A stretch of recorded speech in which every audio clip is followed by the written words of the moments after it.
기도를 하려고 해도 무슨 기도를 어떻게 할지 잘 모르겠습니다. 새해부터 기도를 시작하려는 사람들을 위해 스님께서 지침을 주시면 감사하겠습니다. 네. 이제 새해가 됐죠. 갑진년이 저물고 을사년이 됐습니다. 그럼 새해 누구나가, 그래도 지난해보다야 올해는 더 행복하고 싶고, 행복하고자 하는 소원을 내가 갖고 있고, 또 기대를 합니다. 희망을 갖죠. 그러면 행복하고자 하면 행복의 원인을 지어야만 합니다. 우리는 지금 내가 평범하게 하는 일들 그대로 하면 행복할 거라고 생각합니다. 근데 지금 평범하게 했던 일들이 지난해 해도 했거든요. 그럼 지난해 했는데 내가 만족하지 못하잖아요. 그렇다면은 지난해 했던 일은 최선을 다해도 지난해 얻었던 행복밖에 얻을 수 없다는 걸 말하는 겁니다. 원인을 지은 만큼 얻는 거지 원인을 짓지 않고 그 이상은 얻기 어렵습니다. 또 반대로 지난해 내가 어려움과 그 다음에 고통이 많았다 이렇게 하면 내가 지난해 했던 일들이 어려움과 고통의 원인이 됐다는 걸 말하는 겁니다. 원인이 없이 결과는 있지 않습니다. 그러면은 첫째 돌아봐야만 합니다. 지난해를 돌아봐서 내가 행복을 얻기 위해서 그렇게 열심히 한 해 동안 노력했는데 어떤 것이 행복의 원인이 됐고 어떤 것이 나에게 불편함이나 혹은 불만족, 고통의 원인이 됐는지를 살펴봐야죠. 그리고 행복의 원인은 더 열심히 노력하고 그 다음에 고통의 원인, 불편함의 원인이 된 것들은 내가 하지 말아야죠. 그래서 지난 한 해를 돌아보고 참회하고 그걸 이제 참회를 합니다. 그리고는 이번 한 해에는 더 행복하고자 하니 행복의 원인을 더 짓겠습니다 라고 발언하고 그리고 실천해야죠. 자, 그러면은 이 과정 중에 꼭 필요한 게 뭐냐? 바로 부처님의 가르침입니다. 부처님의 가르침에 따라서 지난 해를 돌아보고 참회하고 그리고 부처님의 가르침에 따라서 더 실천하겠다고 발언하고 그리고 실천해 가야죠. 그러면 그 기준의 핵심이 뭐냐? 내가 지난해 한 해 동안 얼마만큼 행복을 주려고 노력했는지 내가 생각하고 말하고 행동할 때마다 내 주위에 집에 가정이 있다면 가족에게 얼마만큼 행복을 주려고 노력했는지 또 내 주위에 많은 사람들에게 지인들에게 직장에 있다면 직장에서 직장을 위해서 혹은 직장의 동료들을 위해서 내가 얼마만큼 행복을 주기 위해서 노력했는지 혹은 예를 들어서 관공서의 공무원이라면 민원인들에게 얼마만큼 그들의 입장에서 그들의 눈높이로 그들의 행복을 주기 위해서 노력했는지를 살펴야만 합니다. 반대로 내 욕심이나 내가 나를 기준으로 해서 내가 불편하다거나 혹은 내가 싫다거나 내가 얻고 싶다거나 이런 기준으로 실천했는지를 돌아봐야만 합니다.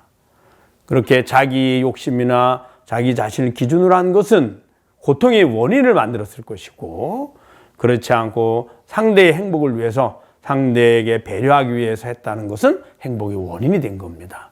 그러면 이 기준으로 을사년 새해에도 살겠습니다 라고 발언하고 그리고 실천해야죠. 그럼 기도는 어떻게 하느냐? 이 마음만 있다면 어느 보살님도 어느 부처님도 상관이 없습니다.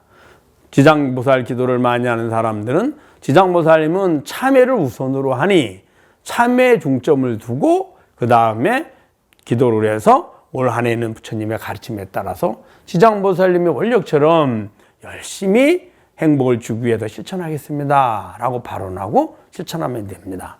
관세음보살님의 기도를 보통 해왔다면 관세음보살님은 참회보다는 앞으로의 내가 이렇게 실천하겠습니다 라는 것을 더 중점으로 두고 있습니다. 참회하지 않고 실천을 하면 오류를 범하게 됩니다. 어떤 것이 맞는지 틀린지 잘 모르거든요. 그래서 거기도 역시 참회하고 발언하고 실천할 때 발언하고 실천할 때 관세음보살님이 관세음이잖아요. 중생들의 소리를 다 본다는 것입니다. 예, 본다는 건 마음으로 본다는 걸 말하거든요. 그러면 부처님이 중생이 소리를 들을 때 부처님의 가르침대로 관세음보살님의 원력대로 중생들이 상대방의 주위에 행복을 주기 위해서 제가 이렇게 노력했는데 소원이 잘 안 이루어졌습니다. 예, 올해는 더 열심히 노력하겠습니다. 그러니 저에게 소원을 들어주십시오 라고 했을 때 그 소리를 듣지 않을까요? 관세음보살님에게 제가 이렇게 욕심을 내고 더 많이 얻고 싶습니다 라고 관세음보살님께 기도를 하면 아마 관세음보살님은 듣지 않을 겁니다. 그래서 관세음보살님을 기도하든 지장보살님이 기도를 하든 혹은 서가모니 부처님께 기도하든 혹은 또 다란히 기도를 하든 또 우리가 부처님의 그 명호를 염송, 그 주력 기도를 하는데 염송을 하든 혹은 절기도를 하든 어느 기도도 참회와 발언과 실천이 꼭 필요하다. 이 3단계를 갖추면 어떤 기도도 상관은 없다.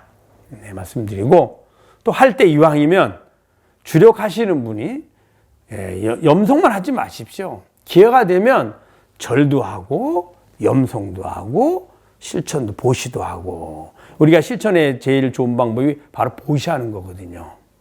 그랬을 때 이것이 상승 효과를 가져옵니다. 예를 들어서 지장기도를 하신다 하면 틈나는 대로 시간이 여유가 있으면 지장경도 읽고 또 지장보살님 춘보다라니도 하고 또 절에 가서는 절도 하면서 지장보살님 명호도 염송하고 또 예를 들어서 내가 그냥 거리를 걸어가거나 혹은 차량을 운전하거나 했을 때는 지장보살 염송을 하고 틈 나는 대로 거기에 합당한 지장보살님에 관한 것들 다 하는 거죠. 네. 우리가 음식을 먹거나 행복을 찾을 때도 내게 행복을 준다는 조건들을 음식을 먹을 때는 음식에서 찾고, 그죠?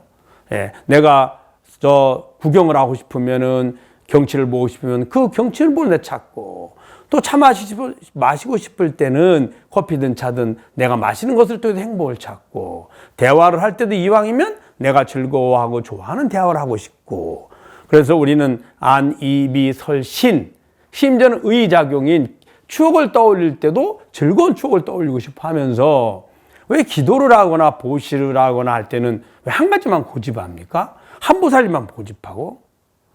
그럴 필요는 없습니다. 이왕이면 주된 것이 있긴 하지만 총체적으로 언제든지 할 수 있는 것을 하는 것이 꼭 필요하다. 지장보살님이든 관세음보살 기도든 원문수보살 기도든 어느 부처님도 사실은 근본적인 것은 같습니다. 근데 꼭 지켜야 할 것, 참회하고 발언하고 공덕을 짓는다. 아셨죠?